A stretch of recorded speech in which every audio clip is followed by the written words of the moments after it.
Kalau Anda mengatakan tidak mungkin Tuhan utusan, Yesus ini kan bukan sekedar utusan, dia sama-sama dengan Allah. Yohanes 17 ayat 5 nanti bro baca. Saya sudah baca berulang kali sama Anda. Yesus ini sudah ada sebelum dunia ada. Yesus ini setara dengan Bapa. Gitu. Jadi sudah otomatis dia adalah Tuhan dan Allah. Bagaimana konsep keselamatan di dalam Kristen? Percaya Yesus, maka akan selamat memperoleh hidup yang kekal. Percaya sebagai apa? Oh, sebagai Tuhan. Di mana datanya? Yohanes 1 nomor 1, Filipi ini, Kolose ini. Tidak. Coba kalau percaya Yesus sebagai apa? Sebagai utusan. Datanya mana? Yohanes 17:3. Percaya Allah satu-satunya. Kan sudah jelas di situ. Tapi ketika Anda mau percaya Yesus sebagai Tuhan, maka disitulah Anda berputar-putar. Anda tidak tahu dari tadi Anda berputar-putar. Bahkan sudah jelas dalam Bible Anda mengatakan perikop itu Yesus hamba Tuhan. Anda masih katakan dia adalah Tuhan, berarti Tuhan hamba Tuhan. Bagaimana Anda ini ya?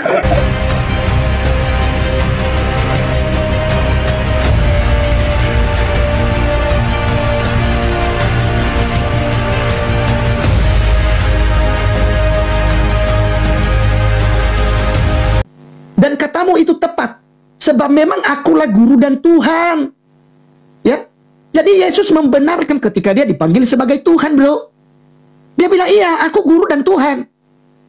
Lah oke, mungkin Anda berkata, oh itu kan Tuhan. Dari kata Lord. Nah kembali lagi. Kalau kata Lord itu disandingkan kepada Tuhan pencipta langit dan bumi, dia akan bermakna Tuhan penguasa. Kalau itu disandingkan kepada manusia, kepada Anda dikatakan Lord. Tuhan Lording.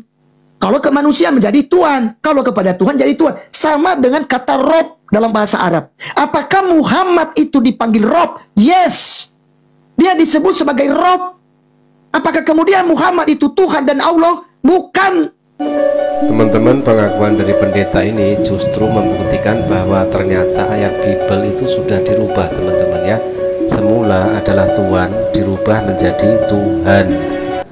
Dalam jawaban loading nantinya, karena Muhammad itu utusan, dia bukan Tuhan. Walaupun beberapa ayat tadi dalam ayat 32 ini, Allah dan Muhammad itu sama. Taati Allah dan Rasul, gitu. Kalau tidak menaati Allah dan Rasul, ya maka Anda akan binasa, Anda akan selamat. Tapi ternyata Anda membawa di sini, kata ayat 31, katakanlah Muhammad, jika kamu mencintai Allah, ikutilah aku, niscaya Allah mencintaimu dan mengampuni dosa-dosamu. Dan Allah Maha Pengampun, Maha Penyayang. Betul. Tetapi di mana di sini jaminan keselamatan Allah Subhanahu wa taala kepada Muhammad? Anda dari tadi belum jelaskan. Anda dari tadi belum menjawab, Muhammad itu ada di mana sekarang, bro? Ya, dengar ya, Muhammad itu ada di mana? Di surga kah? Atau di neraka? Atau di bumi? Atau di kuburan? Atau di mana dia ada sekarang? Mayatnya di mana? Gitu loh. Dari tadi Anda tidak menjelaskan itu, kawan-kawan. Dia tidak menjelaskan itu. Kalau Yesus jelas dalam Yohanes 14, ya, Yohanes 14 ayat yang kedua dikatakan, di rumah Bapakku banyak tempat tinggal, jika aku demikian mengatakan kepadamu, sebab aku pergi ke situ untuk menjadikan tempat bagimu.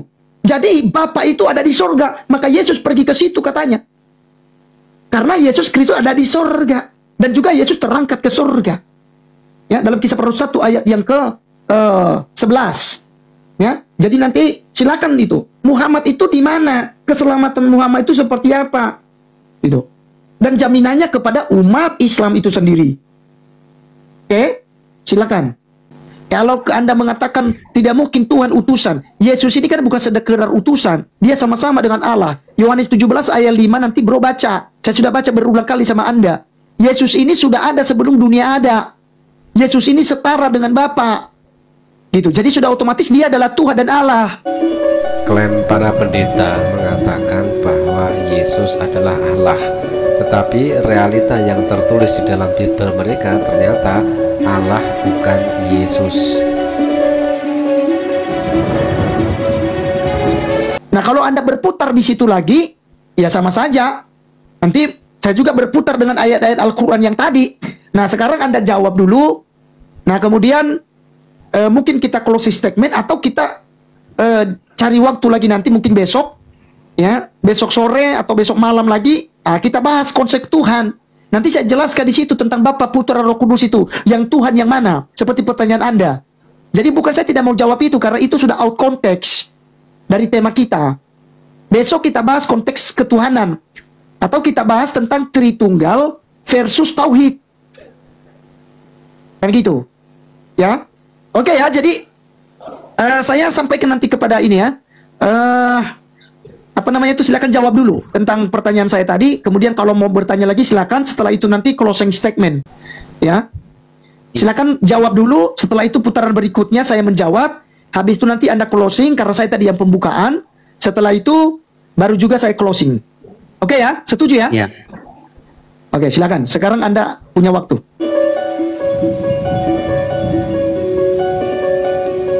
Ya, oke. Terima kasih ya.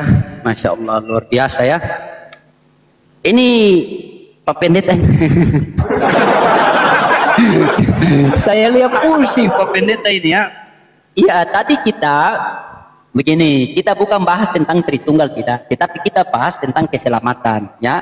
Di Islam itu keselamatan, saya sudah katakan, di Islam itu adalah keselamatan yang pertama meyakini satu-satunya Allah Tuhan yang benar, dan yang meyakini bahwa Nabi Muhammad adalah utusan sang Tuhan. Itu ya, dengan cara bagaimana cara kita mentaati Allah. Nah, diajar oleh baginda Rasulullah Sallallahu Alaihi Wasallam, begini loh cara mentaati Allah, begini loh harus tarakan sholat sebagaimana Allah katakan. Ya, Allah perintahkan sholat kepada kita, tetapi kita tidak tahu bagaimana sholatnya itu, caranya begini atau bagaimana. Makanya ditentukan oleh Nabi, karena Nabi adalah sang utusan dari Sang Maha Pencipta. Nah, begitu kita berbalik kepada Kristen, bagaimana konsep keselamatan dalam Kristen?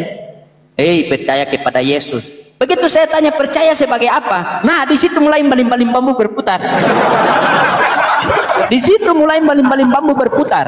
Ya, saya sudah katakan kalau di Islam itu percaya kepada Allah sebagai satu-satunya Tuhan. Allah telah menjelaskan, innani anallah la ilaha illa ana. Sudah jelas, aku adalah Allah dan sembahlah aku. Begitu.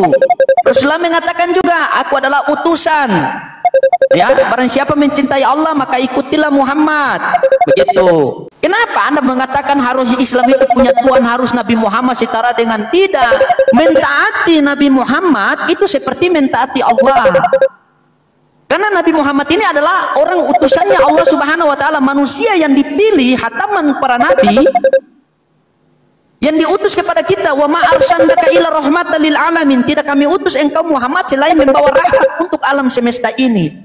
Jadi ketika sesuai dengan perkataan perintahnya Nabi Muhammad, ketika kita mentaati dia, itu sepertinya kita mentaati Allah. Begitu. Nah, sekarang ketika kita berpindah kepada Kristen, wih, di sini kita mesti nonton film Doraemon lagi. Ya, putar. Bagaimana konsep keselamatan di dalam Kristen? Percaya Yesus, maka akan selamat memperoleh hidup yang kekal. Percaya sebagai apa?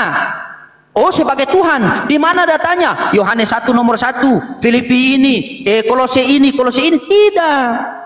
Coba kalau percaya Yesus sebagai apa? Sebagai utusan. Datanya mana? Yohanes 17:3. Percaya Allah satu-satunya. Kan sudah jelas di situ. Tapi ketika Anda mau percaya Yesus sebagai Tuhan, maka disitulah Anda berputar-putar. Anda tidak tahu dari tadi Anda berputar-putar. Bahkan sudah jelas dalam Bible Anda mengatakan perikop itu Yesus hamba Tuhan.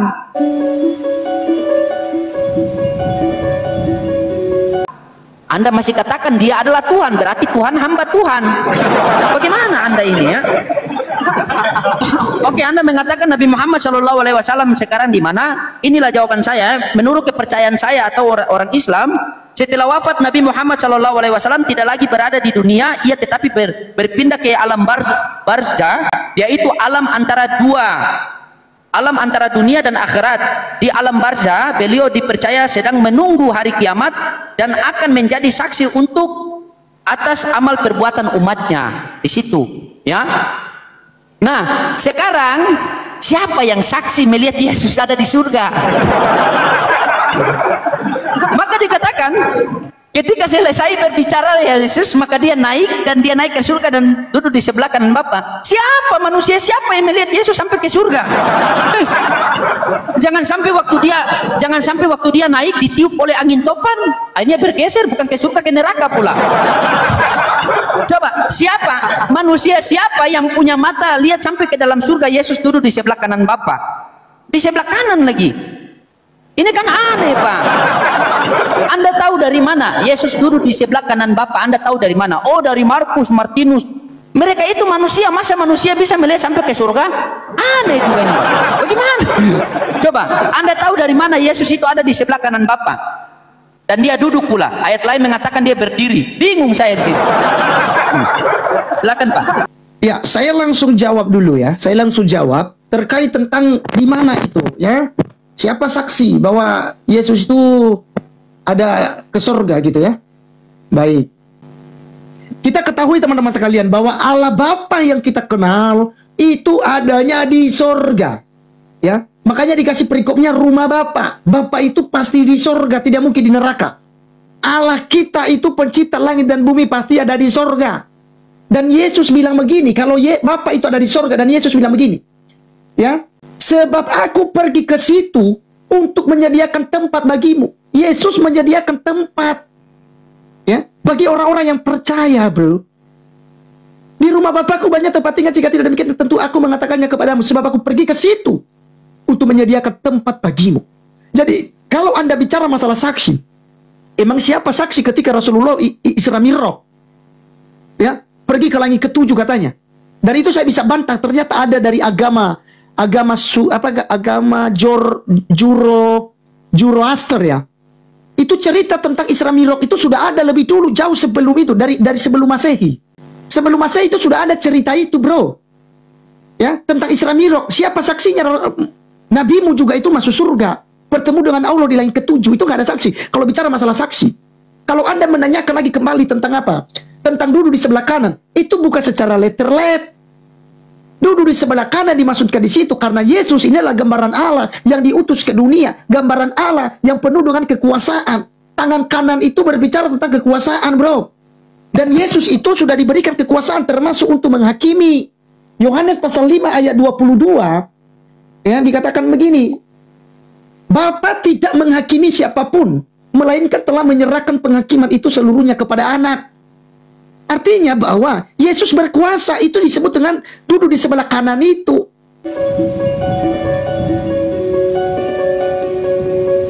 Karena Yesus itu kesetaraannya dengan Allah Bapa itu jelas ada.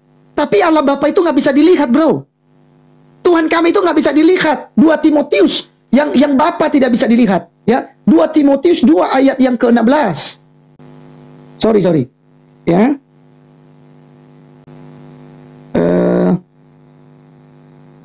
1 Timotius 6 ayat yang ke-16 ya. Ya.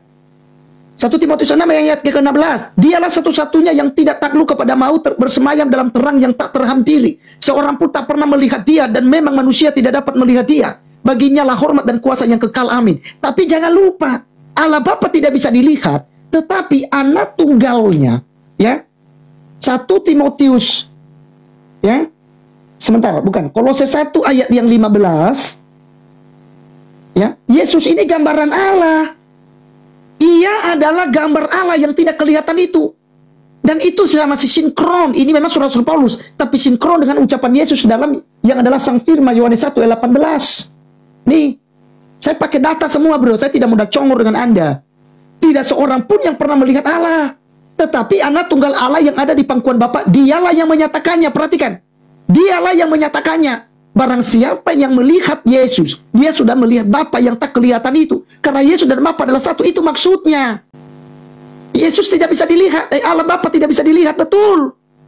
Tetapi Allah Bapa yang tak kelihatan itu, dialah yang menyatakannya. Sehingga barang siapa yang melihat Yesus, ia sudah melihat Bapa yang mengutus Yesus. Jadi Anda mau melihat Allah, Anda melihatnya di dalam Yesus. Dor, selamat datang dengan kebenaran.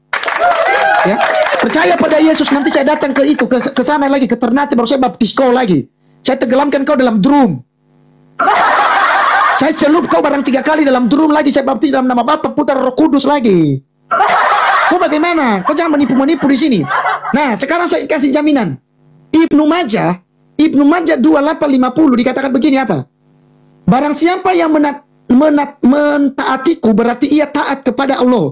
Dan siapa yang membangkang kepadaku, maka ia telah membangkang pada Allah. Lagi-lagi kawan-kawan, Muhammad dan Allah setara. Ya, oke, baik.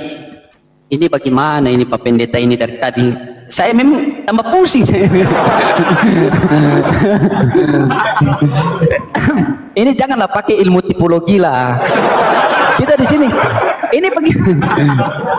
Anda tadi lari ke mana ya? 1 Timotius 6 bahwa Allah itu tidak terhampiri. Nih, bahwa Tuhan itu tidak terhampiri. Nah, Yesus terhampiri. Tuhan tidak takut kepada maut. Yesus mati di kayu salib. Bagaimana Anda ini? Aduh, tadi Anda mengutip juga. Jika kalian melihat aku, berarti kalian telah melihat Bapa. Tetapi di ayat lain Yesus mengatakan Bapa yang mengutus aku. Suaranya pun kamu tidak pernah mendengar, rupanya pun kamu tidak pernah melihat. Berarti di sini Yesus ambigu dong. Yang satu katakan, ketika kamu melihat aku, maka kamu melihat Bapa. Tetapi ayat lain mengatakan, Bapa yang mengutus aku, kamu tidak pernah melihat suaranya, tidak pernah melihat rupanya, dan suaranya pun kamu tidak pernah mendengar.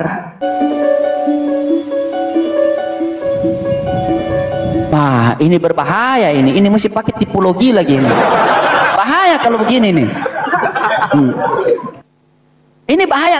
Yang Anda bacakan tadi, barang siapa mentaati Allah, maka mentaati Rasul. Itu bukan berarti kita ini punya dua Tuhan, Pak Pendeta, mesti berapa kali. Tapi beginilah teman-temannya.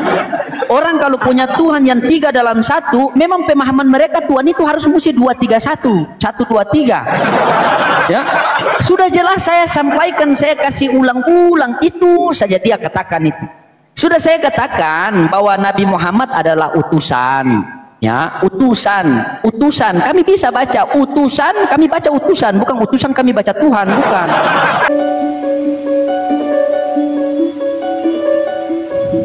Begitu. Utusan dia, utusan dari siapa? Dia utusan dari Sang Maha Pencipta, yaitu Allah Subhanahu wa taala. Begitu. Contohnya begini, ini saya kasih satu analogi, mudah-mudahan pas di Anda ini. Ketika Anda diutus oleh Bapak Presiden mengatakan kepada saya, Loding, kamu kalau berjualan jangan di sini ya, jangan berjualan di sini karena ini dilarang oleh Pak Presiden. Ketika saya mentaati perintah Anda, itu berarti saya mentaati perintah Presiden. Ketika saya melawan perintah Anda, berarti saya melawan perintah Presiden. Karena saya ini tidak bisa bertemu dengan Presiden, makanya Presiden mengutus kamu. Begitu loh, bisa pahami tidak? Jadi Yesus itu adalah utusan. Bagaimana Anda mau bisa masuk surga kalau utusan Anda jadikan Tuhan? Tuhan Anda jadikan 3 dalam 1. Jadi kita bukan bahas tentang konsep ketuhanan, tidak, tetapi bagaimana cara keselamatan dalam Kristen itu. Cara keselamatan dalam Kristen itu adalah percaya Yesus. Percaya sebagai apa? Nah, disinilah mulai Anda berputar-putar itu. Anda loncat kiri, loncat kanan, loncat kiri, loncat kanan. Kalau di Islam tidak. Makanya dikatakan ad-dinu yusron, agama itu mudah, di Islam itu mudah. Belum kita tanya lagi agama Kristen ini siapa yang pilih, Yesus atau bukan? Pasti Anda bilang Yesus tidak datang membawa agama. Berarti ateis dong. Kalau di Islam jelas, ya. Inna dina indilal Islam, tidak ada agama yang lebih tinggi daripada agama Islam, karena agama Islam ada agama yang dipilih oleh Allah Subhanahu wa taala. Jadi Anda kasih poin yang jelas, percaya Yesus sebagai apa? Karena di Bible Anda di situ percaya Yesus sebagai utusan. Tidak ada satu ayat dikatakan bahwa percaya Yesus sebagai Tuhan atau Tuhan manusia, tidak ada. Ketika Anda berdoa kepada Yesus, menandakan Anda seorang Tuhan, bukan seorang hamba. Anda seorang hamba, bukan seorang Tuhan. Ketika Yesus berdoa di Taman Getsemani, menandakan Yesus seorang Tuhan, bukan seorang hamba. Bagaimana Tuhan berdoa kepada Tuhan?